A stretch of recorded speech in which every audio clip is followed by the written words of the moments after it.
श्री जगन्नाथ महाप्रभु, उनके चरणों के एक आश्रित भक्त, उनकी भी मां ऐसी थी। उस भक्त का नाम था सालबेग। बहुत सुंदर कथा है श्री सालबेग जी की। सालबेग जी की माता जी, उनका पूर्व चरित्र तो इतना विस्तृत नहीं सुनेंगे, पर बस इतना मात्र समझ लीजिए कि एक म्लेच्छ व्यक्ति ने अपहरण करके उनको ले गया और हठपूर्वक उनके साथ ब्याह कर लिया, और ब्याह के पश्चात उनको गर्भ धारण हुआ। बहुत ध्यान से सुनना। तो जब गर्भ धारण हुआ तो समुद्र में अपने प्राण त्यागने के लिए जाने लगी। तभी मन में एक भाव उत्पन्न हुआ, मन में एक विचार उत्पन्न हुआ कि इसने क्या बिगाड़ा किसी का, इसका क्या दोष, मैंने अपने जन्मों के, पूर्व जन्मों के पाप के कारण ये सब मैंने सहा, पर इस जीव की क्या गलती है, इसको मैं क्यों मार रही हूं। बस वह भाव चित्त में आया और अपने प्राणों का त्याग करने जा रही थी, रोक लिया स्वयं को। कुछ समय के पश्चात उस बालक ने जन्म लिया। उसके पिता का नाम था कालबेग और उस बालक का नाम रखा गया सालबेग। सालबेग बचपन से ही अपनी मां के पास, मां के प्रति ज्यादा आकर्षण था, मां के साथ रहते थे और मां उनको श्री जगन्नाथ जी की सुंदर सुंदर कथा सुनाती थी। दर्शन करने कभी नहीं गया, कोसों दूर गांव में रहता है सालबेग, लेकिन रात्रि में सोते समय भी मां पूछती कि सोता नहीं सालबेग, तो उनको जगन्नाथ जी की कथा सुनाती।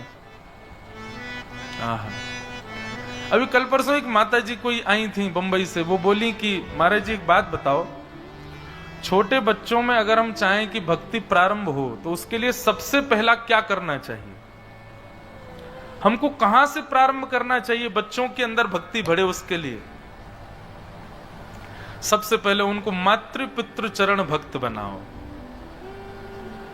जो बालक मातृ पितृ चरण भक्त नहीं बना है वो कभी ठाकुर जी का भक्त बन ही नहीं सकता, ये बात निश्चित है। जिसने अपनी मैया में रखुमाई और श्री पिताजी में विट्ठल का दर्शन नहीं किया होगा उसको कभी ठाकुर जी का अनुभव नहीं हो सकता। अब आप लोग लगे हैं बच्चों को गायत्री याद कराने में, बच्चों को हनुमान चालीसा याद कराने में, बच्चों को बैठा रहे जबरदस्ती आसन पर, रो रहा है बेचारा, चीख रहा है मुझे नहीं करनी पूजा, नहीं करेगा कैसे, नहीं बैठ यहां पे, ऐसे नहीं होगा काम। क्या करो, पूरे दिन बच्चे पढ़ते हैं, खेलते हैं, कूदते, जो भी करते हैं, शाम को जब फ्री हो जाए तो उसको सुनो कमरे में आओ, कमरे में आ जा, बोल चल अब पैर दबा मेरे, थोड़ी सेवा कर, चरण दबाओ, अपने पैर दबाओ, बच्चों को सिखाओ। रात्रि में सोने जाए ही ना बालक बिना माता पिता के चरण दबाए, पहले उनके चरण सेवा करे। सुबह उठते ही उसको सिखाइए, ठाकुर जी को प्रणाम बाद में करना, पहले हमको प्रणाम करो आके, जय श्री कृष्ण बोला करो। उठते ही माता पिता को दंडवत प्रणाम करे बालक, स्कूल जाते समय प्रणाम करे, स्कूल से आते समय प्रणाम करे। हमारे घर में तो महाराज जी ऐसा नियम कि जितनी बार बाहर जाएं घर से उतनी बार जय श्री कृष्ण बोल के जाएं, और जितनी बार घर लौट के हम एक ही दिन में चाहे 10 बार जाएं, 10 बार जय श्री कृष्ण बोलना, प्रणाम करो। सबसे पहली ये स्थिति है बालकों के अंदर, अगर आपको ठाकुर जी के प्रति प्रेम उत्पन्न कराना है तो सबसे पहले अपनी चरण सेवा उनसे करवाओ। बालकों को सबसे पहले अपना दास बनाओ, और बालक दास तब बनेंगे जब बालक छोटे थे तब आपने उनकी खूब सेवा करी हो। आजकल तो माताएं एक सेवा करने वाली अलग से रखती हैं बालकों के लिए, वही सेवा करती है बच्चों की। भैया देखो छोटे बालक जो हैं वो कृष्ण स्वरूप हैं, बाल मुकुंद हैं, उनकी मैया को सेवा करनी चाहिए। 2-3-4 साल बस सेवा करो, 2-3-4 साल बच्चों को संभाल लो, उसके बाद तो फिर बच्चे आपको संभालेंगे। अब माँ ने संभाला ही नहीं बच्चे को, इसको संभालने में लग गए आजकल सब लोग, बस इसी की संभाल चलती है, ये संभला रहे, ये चार्ज है कि नहीं है, इसमें आ रहा है कि नहीं है। पहले दिन महाराज जी जब आपने नियम बताए, जो जो नियम है, अब नियम तो मेरे थे, लेकिन मैंने कहा अकेला क्यों, हम तो डूबेंगे सनम, तुमको भी ले डूबेंगे। तो हमारे संग जितने आए हमने सबको वो नियम बताया, मैंने तुम सब भी करो। आप लोगों का जप का, स्पर्श का और मौन का नहीं है, बाकी मैंने कहा वस्त्र मेरी तरह पहनो, त्रिकाल मेरे संग नहाना पड़ेगा, सब करवाए। सब नियमों से कोई दिक्कत नहीं हुई किसी को। महाराज जी यहाँ नेटवर्क नहीं आ रहे हैं, फोन नहीं चल रहा है, इंटरनेट कैसे चले, फोन ऊपर घुमा घुमा के ढूंढ रहे हैं। आजकल व्रत करना बहुत आसान है, आजकल निराहार रहना बहुत आसान है, आजकल बिना जल के रहना बहुत आसान है। मैं अपने लिए भी कह रहा हूं, सबके लिए कह रहा हूं, आप लोगों को डांट रहा हूं नहीं। आजकल सब इसके आजकल की माताएं इसी के आश्रित रहती हैं, बच्चे का पालन ही नहीं किया उन्होंने, कैसे अपेक्षा कर सकती हैं कि वो बालक श्रेष्ठ बने। तो सबसे पहले तो बालकों की स्वयं सेवा करो, 3-4 वर्ष के 5 वर्ष के हो जाएं, तब से फिर उनको अपनी सेवा सिखाओ। आप उसके लिए साक्षात परब्रह्म रूप हैं, ये उसके मन में होना चाहिए। आपकी सेवा करें, आपकी सेवा से ही प्रैक्टिस आ जाएगी उसके अंदर। देखो क्या होता है, ठाकुर जी की भक्ति आपके चाहने से नहीं आती, ठाकुर जी के चाहने से आती है। किसी भी ऑफिस में आप अपने चाहने से नौकरी नहीं लेते हैं, आपको रिज्यूम देना पड़ता है, तब वो देखता है कि इसका एक्सपीरियंस कितना है, और जब पता चला हाँ भाई एक्सपीरियंस अच्छा है तो चलो इसको नौकरी पर रखो।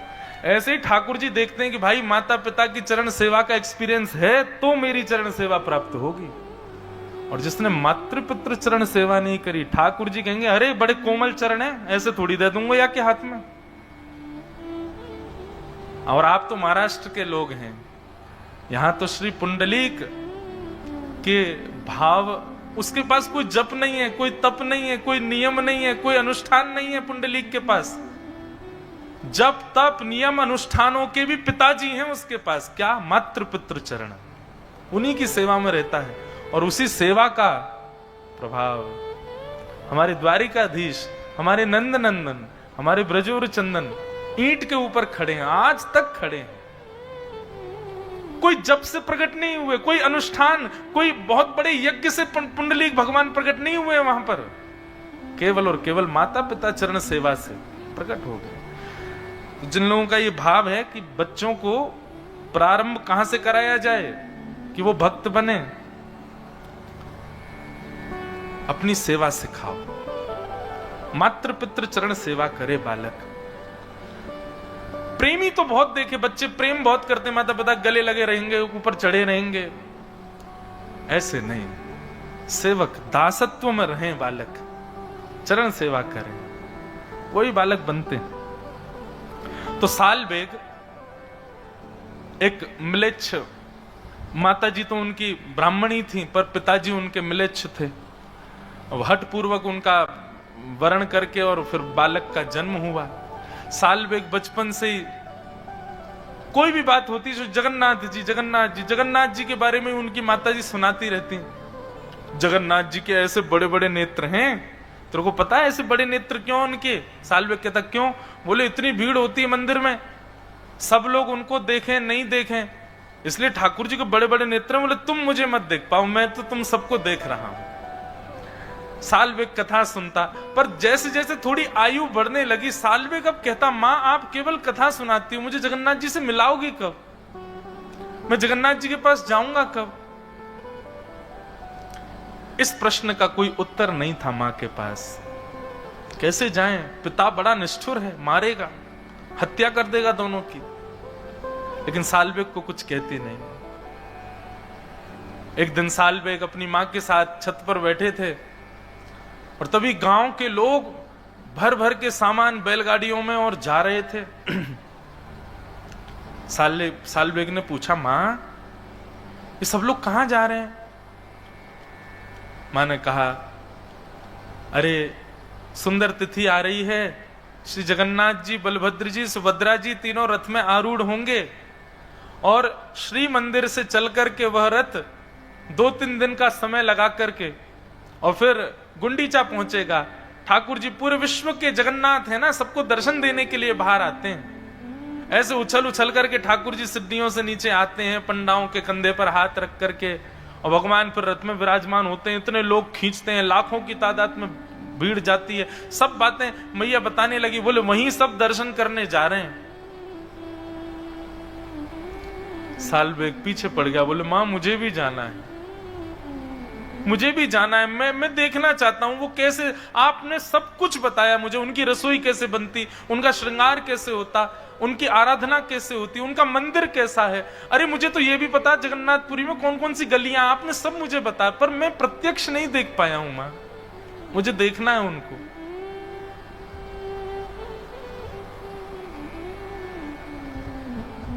मां ने समझाया, बोले सालबेग मेरे चाहने से तो तू जगन्नाथ जी को नहीं देख पाएगा, अब तो तेरे पास एक ही उपाय है। बोले क्या? तू जगन्नाथ जी को प्रार्थना कर कि वो तुझे अपना दर्शन दे। तब भक्त सालबेग उस दिशा की ओर देखता है जहां श्री मंदिर विद्यमान है,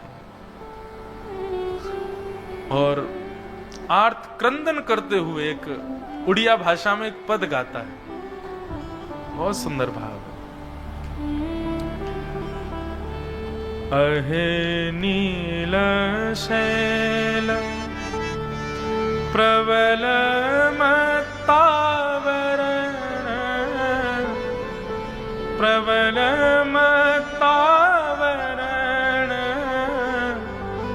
मोआरत नलनी बनकुकर धनन।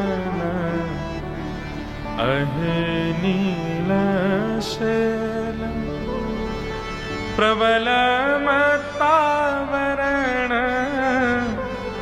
प्रबल मत्तावरण, मोआरत नलनी बनकुकर धनन। अहे नीलशैल। सालबेग कहता है, अरे नीलाचल पर्वत के मतवाले हाथी जगन्नाथ, नीलाचल पर्वत पर आप विराजते हो, और मतवाला हाथी क्यों कह रहे हैं? बोले क्योंकि जब आप मंदिर से उतर करके नीचे रथ की ओर आते हो उस समय आपकी चाल गजगामनी होती है, आगे को जाते हो फिर पीछे होते हो। कभी देखा श्री जगन्नाथ जी जब रथ पर आरूढ़ होने के लिए आते हैं कैसी चाल होती है उनकी? इसलिए सालबेग कह रहा है, अरे ओ नीलाचल पर्वत के मतवाले हाथी जगन्नाथ, मोआरत नलनी बनकु कर दलन। मेरे हृदय रूपी सरोवर में मेरे आपके दर्शन रूपी आर्त रूपी कमल को आकर के अपनी सूंड से पकड़ करके उसका भेदन कर दीजिए ना नाथ। सबको दर्शन देते हो आप, जगन्नाथ कहलाए जाते हो, मुझ पर कृपा नहीं करोगे? अच्छा शायद इसलिए कृपा नहीं कर रहे क्योंकि मैं एक म्लेच्छ का बेटा हूं, मैं एक मुस्लिम का बेटा हूं। नाथ ये भेद दृष्टि आपके अंदर नहीं है। गजराज चिंता कला थाई घोर जलेन, गजराज चिंता कर थाई घोर जलेन, चक्र पेशी नक्र नाशी उद्धरील अपन। अगर आप ये सोच करके नहीं आ रहे कि मैं एक म्लेच्छ का बालक हूं नाथ, तो आप तो वो हैं जो इंसान नहीं था, गजेंद्र। वो उस गजेंद्र को जब ग्राह ने पकड़ लिया तो आप गए उसकी रक्षा करने के लिए, और जाकर के आपने अपने सुदर्शन चक्र से उस ग्राह का भेदन करके और गज की सूंड को पकड़ करके आपने भार कर लिया। नाथ मैं भी आपको पुकार रहा हूं, आइए ना मुझको यहां से ले जाए, मुझे आपको देखना है और कोई मेरी इच्छा नहीं है प्रभु।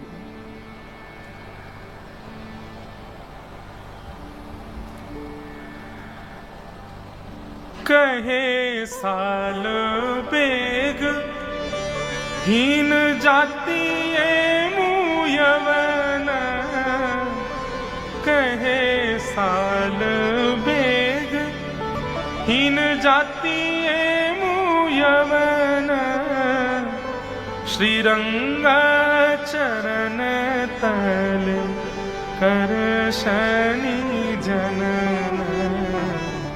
अहे नीलशैल प्रबल मत्तावर प्रबल मत्तावर मुआर तनलनी बनकूकर दलन अहे नीला सालबेग तो अपने घर की छत पर खड़ा खड़ा गा रहा है। जिस दिशा में जगन्नाथपुरी है उस दिशा में देख करके गा रहा है।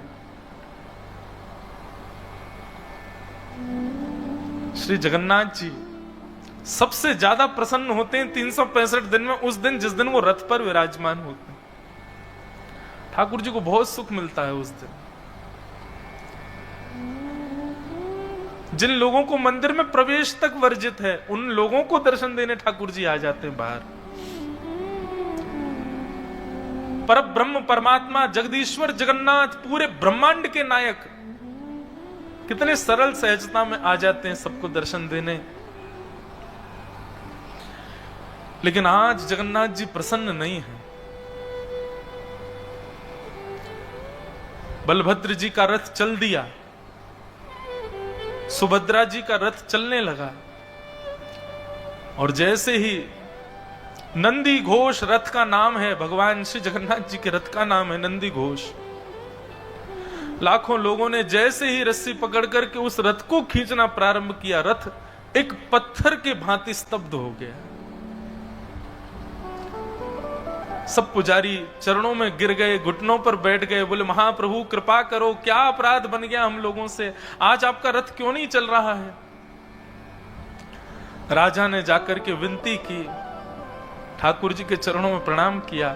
भगवान आज भी जगन्नाथपुरी के राजा को अंदेशे देते हैं, स्वप्न देते हैं, भाव बता देते हैं, कोई भी इच्छा उनकी हृदय की होती है तो। राजा ने जाकर के प्रणाम किया, बोले महाप्रभु जी रथ आगे नहीं बढ़ रहा है, कोई अपराध बन गया हम लोगों से। महाप्रभु जगन्नाथ बोले आज रथ यात्रा में भीड़ नहीं आई मुझको देखने वाली। राजा बोले नाथ जहां तक दृष्टि जा रही है सिर ही सिर दिखाई दे रहे हैं, लाखों की तादाद में लोग हैं, आपको क्यों लग रहा है कोई नहीं आया।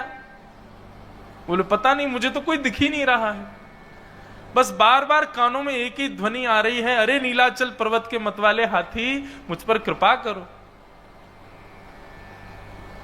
तब श्री जगन्नाथ जी कहते हैं मुझे आज कोई नहीं दिख रहा है, मुझको केवल एक मेरे वैष्णव की इच्छा है, जब तक वो नहीं आएगा मेरा रथ आगे नहीं बढ़ेगा। बोले कौन है। ठाकुर जी ने दिशा बताई, इस दिशा में इतनी कोस दूर पर एक गांव है, वहां पर एक मेरा सालबेग नाम का छोटा सा नन्हा सा बालक मेरा भक्त है, वो करुण क्रंदन करते हुए मुझे पुकार रहा है, उसको लेके आओ, जब तक नहीं आएगा मेरा रथ नहीं बढ़ेगा आगे। A suit is incomplete without a tie, and there is no vacation without thrill, mere bhai. Your next adventure awaits you on Paytm. Get flat 15% off on flight ticket.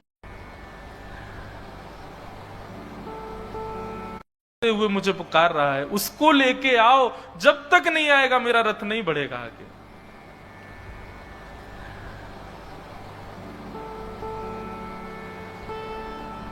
लाखों की तादाद में वैष्णव बैठे हैं, सब श्री प्रतीक्षा कर रहे हैं, बोले क्या हो गया, श्री जगन्नाथ जी का रथ आगे क्यों नहीं बढ़ रहा है।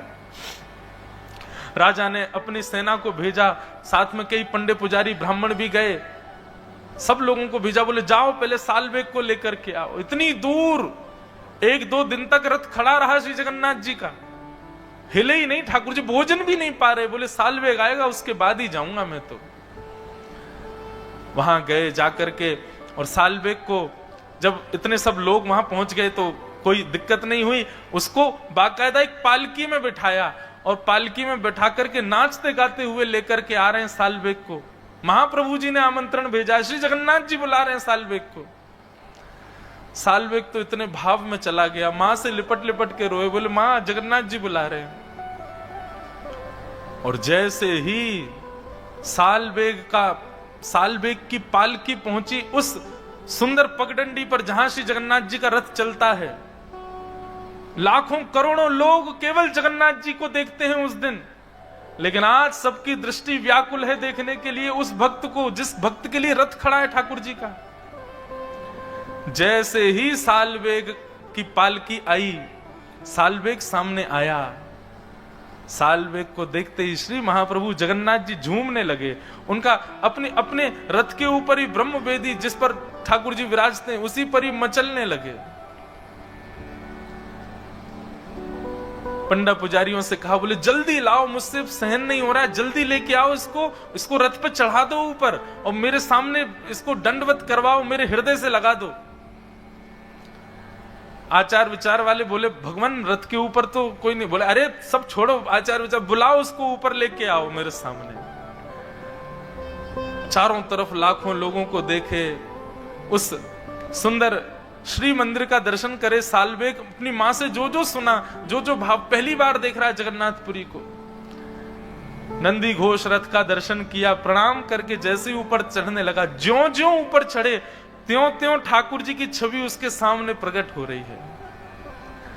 और जैसे ही पूर्ण ब्रह्म श्री जगन्नाथ जी के पूर्ण विग्रह का दर्शन किया सालवेग ने,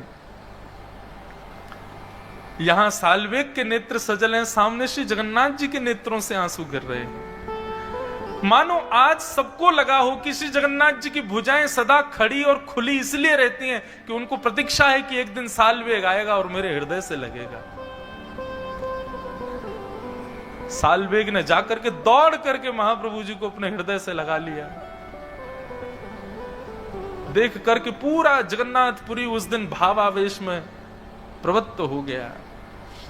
ठाकुर जी को हृदय से लगा करके खूब रोया सालवेग, और हृदय से लगाने के बाद जैसे ही दंडवत किया, दंडवत करने के बाद सालवेग फिर कभी नहीं उठे, चरणों में ही रह गए श्री महाप्रभु जी के। आज भी वहां के सब पंडा पुजारी वर्णन करते हुए बताते हैं कि जो रथ मार्ग है, ठाकुर जी का रथ जहां चलता है, वहीं बीच मार्ग में सालवेग की समाधि है। और आज भी ठाकुर जी अपने उस सालवेग को याद करके अपना रथ वहां रोकते हैं, और रोक करके मानो थोड़ी देर के लिए ठाकुर जी भावावेश में चले जाते हैं। और तब इस भाव का वहां गायन सब पंडा पुजारी करते हैं। अहे नील शैल प्रबल मतावन मुआरत नलनी बनकु करदन अहे नील शैल। ऐसे श्री जगन्नाथ महाप्रभु। तो लोग पूछते हैं भक्ति में क्या क्या चीजें आवश्यक हैं। जप आवश्यक है, मन की एकाग्रता आवश्यक है, नियम आवश्यक हैं, पर एक बात और लिख लो भैया, मातृ पितृ आशीर्वाद भी बहुत आवश्यक है। सालवेग को अपनी मां की आशीर्वाद से, मां की कृपा से जगन्नाथ जी प्राप्त हुए। यदि मातृ पितृ प्रसन्न नहीं है बंधुओं, तो भी भगवत प्राप्ति में कहीं ना कहीं बंधन आ जाएगा। प्रेम से बोलो राधे राधे, जय जगन्नाथ महाप्रभु। तो भक्तों, हमारे परम पूज्य गुरुदेव जी की कथा आपको कैसी लगी? ऐसी ही कथा सुनने के लिए हमारे चैनल को सब्सक्राइब करें, लाइक करें, ज़्यादा से ज़्यादा लोगों में शेयर करें, हमारी सनातन संस्कृति को आगे बढ़ाएं। जय जगन्नाथ, राधे राधे।